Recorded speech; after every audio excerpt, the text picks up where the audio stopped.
Welcome back to the show that today will showcase a diabolical director dyad. Two of the all-time horror masters will go mano a mano for eternal scary cinema supremacy. Who am I? I'm not Jack Burton.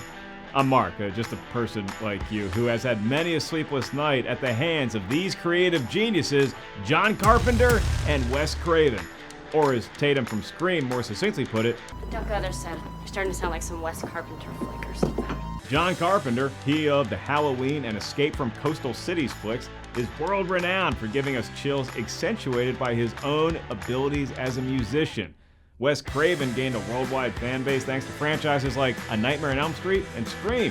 Together, the fellows forged a close friendship up until Wes Craven's passing, likely out of necessity, as they had probably already scared the crap out of the rest of their friends. Hey, you want to come down to the set and look at dailies? Nope. Why not? Because your movies have turned me into a bedwetter. That's just me? I mean, I was acting. Here's how we'll determine a winner. Round 1, box office. Round 2, Tomatometer / audience score. Round 3, iconic moments. And then I'll do a wild card round that I hope is less exhausting than that fight scene from They Live. I got my own Rowdy Roddy Piper bubblegum soda, and the people under the stairs have promised to remain quiet for 20 minutes. So let's get it on. There are certain rules that one must abide by in order to successfully survive a horror movie. You gotta be fucking kidding. Round 1, box office. Horror movies are best viewed in large groups of people. Sure, you can toss on a few scary flicks at home by yourself, but when it's made by a true master of the genre, time to gas up the jalopy, get a ticket, put some Sour Patch Kids in the popcorn, and join an army of fellow bedwet shriekers. Shriekers. John Carpenter not only revolutionized the slasher picture with his original Halloween, but he did so using the change you find in between the couch cushions. Made on a budget of just $325,000, okay, so maybe the couch had rich parents, 1978's Halloween would go on to gross $188 million. He'd follow that up with the $74 million grossing The Fog, and then Escape from New York, which raked in $85 million.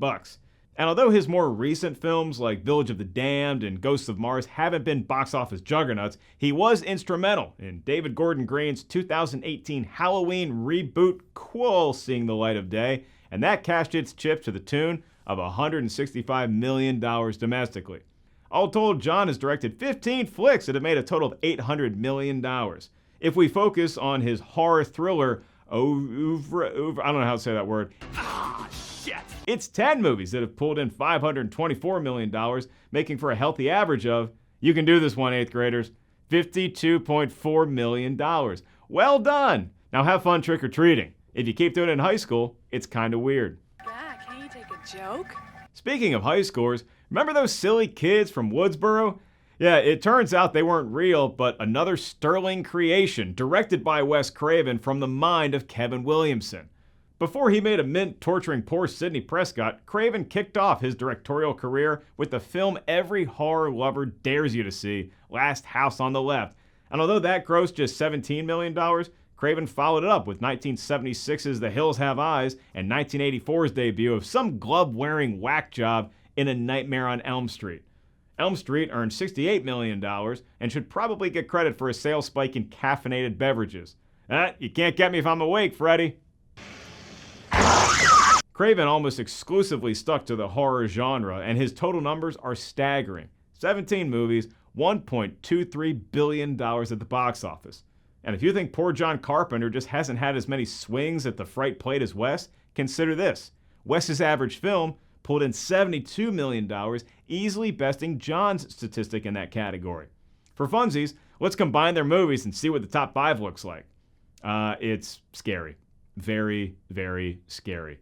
And it's 4 Wes Craven movies. Scream is number 1 overall with $211 million. Scream 2 and 3 are in the top 5 as well, sandwiching Michael Myers' rookie outing in Halloween. That sandwich should not be eaten. Nope, put that in a case next to Annabelle in the Warrens' cursed artifact room. What'd you say? Wes Craven gets the win in round 1 and takes a 1-0 lead over John Carpenter. Don't fuck with the original. Round 2, Tomatometer / audience score. Every audience loves going to see a horror flick opening weekend. The theater is packed, it's dark, no one's on their phone, right? But after the screams die down and the lights come up, how does the crowd feel about it then? Hot off his round one win, Wes Craven scores another big punch with his audience score digits. His scary flicks average 47%, which is rotten, but for a guy who made horror movies, that's impressive.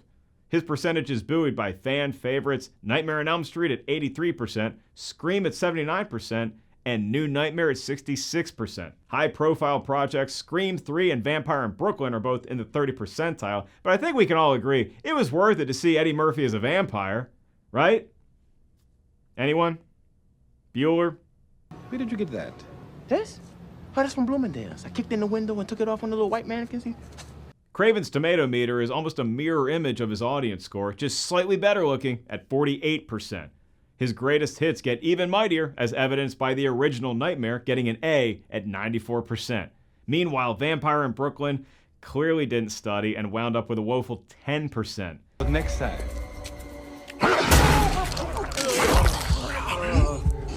Put a little heart into it. Horror movies don't always hit with critics, so while Wes is giving it a good go in round 2, the door is open for John Carpenter to tie things up.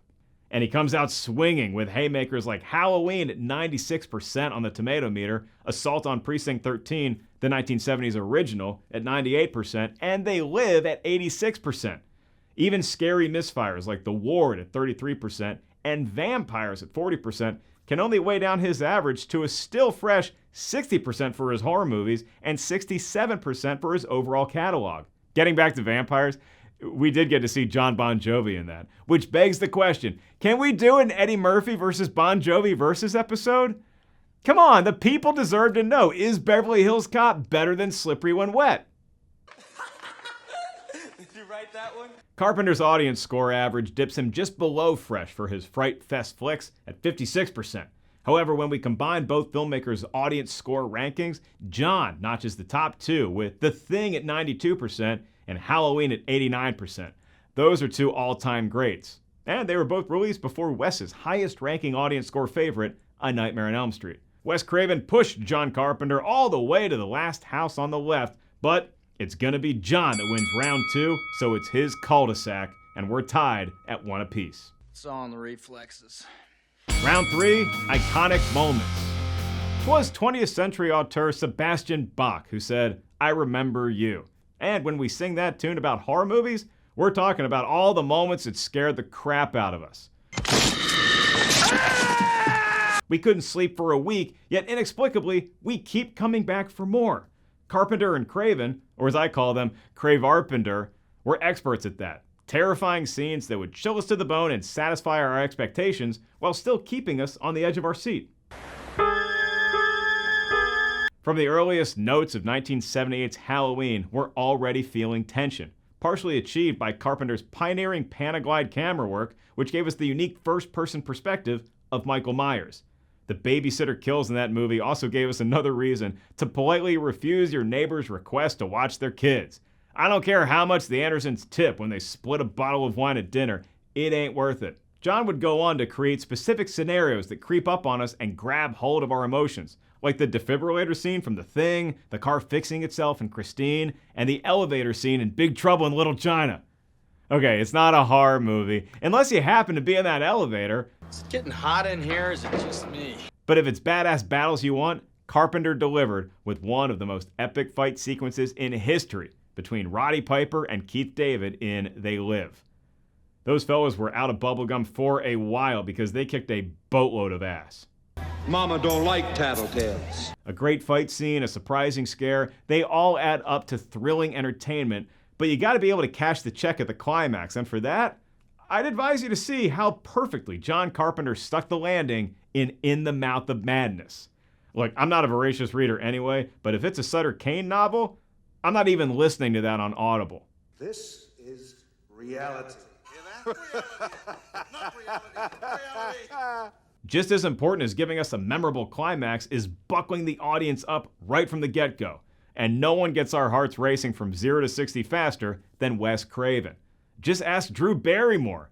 But it's not only E.T.'s human pal that gave us shivers. The introduction to the folks under the steps in The People Under the Stairs instantly locks us into the danger lurking just beneath our toesies. Freddy obviously knows how to properly introduce himself, but not just in the original classic, also Wes Craven's New Nightmare. It's a decent-sized build-up in this meta world, but under the sheets, Ferd is waiting. And to answer his question, I can't speak for Nancy/Heather, but yes, I missed you. Welcome back. Your dreams were your ticket out. Ever played Skin the Cat? Wes Craven was such a master of the bombastic opening ditty that he played on our expectations for him as a filmmaker with Scream 4. Those fake-outs are so good. The Scream franchise is packed with both gruesome standout scenes and Craven's wink and nod horror movie hand-holding. It's like the Twilight Zone. Twilight Zone. A movie within a movie. I get that. But it's illogical. It begs the question that if the beginning of Stab 7 is Stab 6, then is the beginning of Stab 6 Stab 5? And if so, what is Stab 4 about? In the first Scream, we're all at a video store listening to the rules of scary movies. Then in Scream 2, we hear the sequel rules. But we can't just hand this round to Wes Craven without some truly brutal... Oh right, Glenn gets sucked into a bed, the camper attack and The Hills Have Eyes, the intensity of Last House on the Left. Wes Craven and John Carpenter can straight up scare us. But the edge here is for Craven, for his ability to freak us out after he's hinted to us exactly how he's going to do it. And number 3, never, ever, ever, under any circumstances say, I'll be right back. Because you won't be back. If it came down to a basketball scene, Snake Plissken struck first, but Deadly Friend dunked harder. I don't believe what I just saw. No one made movies for a packed theater of fraidy cats more than the late, great Wes Craven, and for that, he gets the win in round 3, and he's up 2-1. There's a formula to it. A very simple formula. Everybody's a suspect. And now it's time for the wild card round, Best Characters. Here's some advice for all you novice horror movie fans out there. Don't get too attached to your favorite character. Doesn't matter if it's a hero or a villain, their odds are not great on surviving the movie. Take John Carpenter, for example. Outside the cruel world of scary movies, he made heroes we could pull for because we liked them, but also because we're pretty sure they're going to make it out alive. Jack Burton, Snake Plissken, and the non-Kurt Russelled Starman, which got that dude his first Academy Award nomination. I can't get no... But within the confines of horror cinema, the rules are very different. Just ask Randy, one of the many memorable characters from the Scream franchise.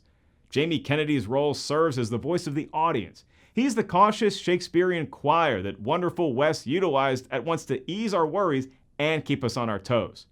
Would fellow players of note like Gale, Dewey, and even Ghostface abide by the constraints of the genre? You gotta watch the movie to find out. Then the sequel rules do not apply. Because I'm that kid that eats the icing with a side of cake, let's not forget all the great, albeit less celebrated roles that Wes Craven and John Carpenter have blessed their films with. Craven's The People Under the Stairs had the nutcase mom and dad, and I don't know that 10-year-old Mark rooted harder for any protagonist than I did for Fool. Let's also give a shout to Jackson Ripper from Red Eye and Anton Arcane from Swamp Thing. I know you're watching, Anton. Keep mucking it up. Stevie Wayne in John Carpenter's The Fog deserves credit, as does someone who isn't necessarily in a horror movie, but is a great villain in Big Trouble in Little China, Lo Pan. George Nada and Frank Armitage from They Live alone could win this round against most other filmmakers. But speaking of great fights, Wes and John are 2 all-time legends, so this category is going to be won on the strength of their greatest creations. For John Carpenter, that's Michael Myers and Laurie Strode from Halloween. So many ingredients went into making this classic stew, but the recipe doesn't work without the meat and potatoes of a true heroine and a truly horrific baddie. What's the boogeyman? As a matter of fact, it was. If Halloween rejuvenated the slasher genre, Michael Myers redefined the horror movie villain. Myers paved the way for Jason, Chucky, Ghostface, the Leprechaun, virtually every scary movie antagonist, including Freddy Krueger. Yep, that weirdo custodian that all the parents burned alive before he could chase his dream of stand-up comedy is just a more mouthy, direct descendant of Haddonfield Mikey. And while I'm much more afraid of a killer who can get me in my dreams and heckle me when I'm on stage, Fred is still standing on the shoulder of the guy who came before him. And after him, since we got a new Halloween movie coming next year, so how does Freddy feel about that? One more crack at bat? What? Huge propers to Heather Langenkamp's Nancy, who made for an admirable teenager you could actually root for in A Nightmare on Elm Street, much in the same way we all instantly knew we'd always cheer on Laurie Strode. But Wes Craven elevated the final girl archetype to the next level with Neve Campbell's Sidney Prescott, literally spelling out how horror movies work for a whole new generation of fans. Michael and Laurie, or Freddy and Sidney? If all other things are a tie, I tend to go with the trailblazer who helped start the fire. Oh, Freddy. Sorry. Too soon? I'm leaning towards John Carpenter in this round, and then pushing me off the fence entirely is R.J. McGrady from The Thing. Ladies and gentlemen, none of us were ever worthy of Apex Kurt Russell, but thank goodness he was there. Keith David's Childs is tremendous as well, but if we needed a real tiebreaker, how about The Thing? That's a character, right? And a good one at that. You should see its impressions. Look out, Rich Little. John Carpenter's army is going to outlast Craven's Navy in this round, and now we're tied at 2-2. I have come here to chew bubblegum and kick ass, and I'm all out of bubblegum. Well, great. Really done it this time. Now, it's up to me to render the ultimate sudden death overtime decision. Honestly, I'm just thrilled I survived in this vid this long. Thank goodness I didn't lose my virginity after round 2. I got close, though. We're working on it. You can never have sex. Okay, anyway, let's consult our expert researcher, Mark Hofmeyer. Besides having the number 3 ranked movie podcast in the Netherlands, he's also a whiz when it comes to combining horror movie statistics. If Rotten Tomatoes is Scream, Mark Hofmeyer is R. Randy. Smart Mark, as the crew calls him. Compiled a number of metrics into one quantifiable integer that can rank the best movies from John and Wes. And each director has 5 movies in the top 10. Halloween was number 1, but Craven had 3 of the top 5. So, I don't know. Oh, I got it. Who had the best vampire movie? John Carpenter's Vampires versus Wes Craven's Vampire in Brooklyn. Nah, I don't. It's a battle of directors. You know, ask any filmmaker, what's the secret sauce that helps get a movie into the bones of the audience? The music. And perhaps no land-based movie has ever had as instantly recognizable of a score as Halloween. And it was composed and performed by JC himself.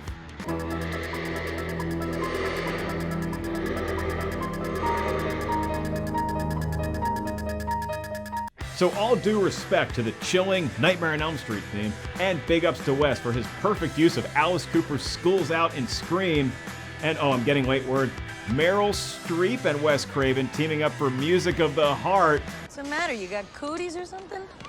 Oh, apparently. Look, still, it's John Carpenter and his ivory tickling that gets him the win today. I've actually seen him live in concert playing his hits, and it was awesome. It was on Halloween, no less. The only way to stay safe from Michael Myers is to be in a packed theater with 500 of them. John Carpenter is my pick, but I'm just one dude here. Now it's your turn, fearless viewer, to cast your vote for the best scary movie auteur of them all. Comment below with your pick and defend your reason with vigor. I'm going to read each and every one of them. Might even reply to a few right after I get a drink from the garage. It's okay. I'll be right back.